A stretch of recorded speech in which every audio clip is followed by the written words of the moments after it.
This evening on The Vanished, one of the most mysterious missing child cases that happened here in Tennessee is still unsolved 54 years later.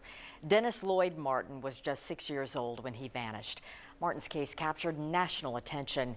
Some figured he was kidnapped, others lost, and some imagined a fate far worse. To this day, no one knows. 10 News reporter Caitlin Keenahan takes us back to the summer of 1969. The mystery of Dennis Martin has stumped investigators for decades. So many theories with so little evidence to go on. And it all started on Spence Field, June 14th, 1969.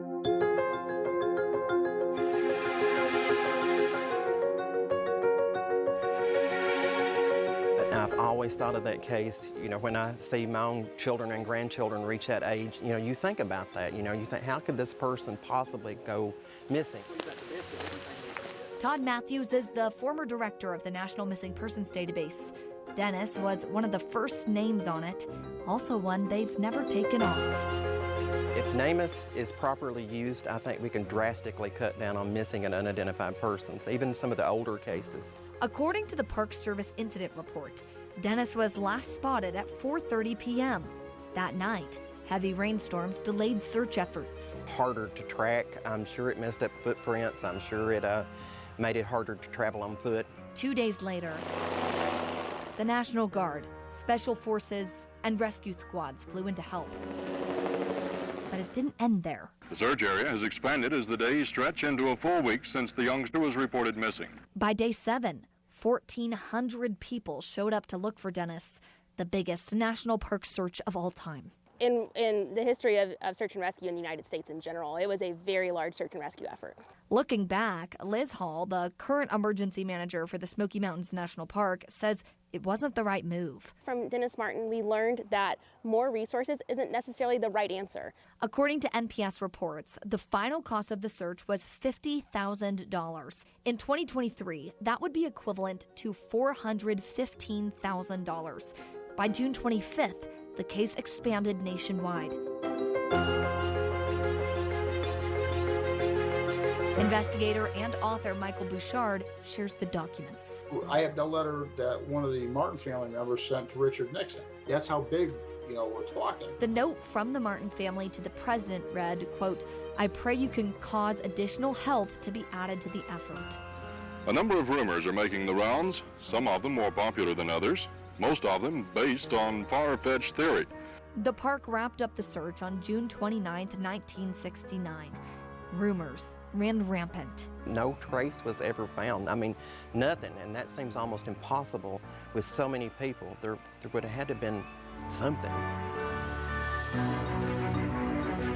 The Federal Bureau of Investigation's records from the vault show a man at the search quickly became suspicious. If you look at everywhere, the suspicious man, even in the U.S. Coast Guard search and rescue guide, under the Dennis Lloyd Martin case, they have the suspicious man. But this redacted lead never came to fruition. The FBI says, quote, "We discreetly established that this man had not been present in the park on the day of disappearance." So the public's minds went elsewhere. The two most plausible theories, abduction or lost in the mountains. Well, it was one of the most massive park searchers ever, and there was a lot of people, so them not finding anything, it makes me almost think, was he even there? If Dennis had been abducted, the National Center for Missing and Exploited Children released this age progression photo to show what Dennis would look like 50 years later. And it's important to realize it's not a portrait. This is an approximation. But Bouchard believes abduction is very unlikely. There's not enough evidence to prove that there was an abduction. There just wasn't.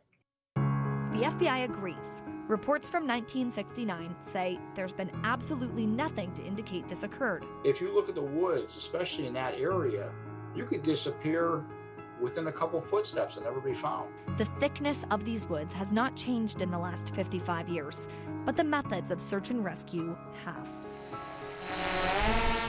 The Dennis Martin case changed everything. So we went out in the woods, did our best, looked for him wherever we could, but didn't actually have a pragmatic and systematic way of addressing where he might be. Now Hall leads a regimented rescue effort in the Smokies. Based on a course called Lost Person Behavior, we identify the areas based on the activity they were engaged in that person might be located in.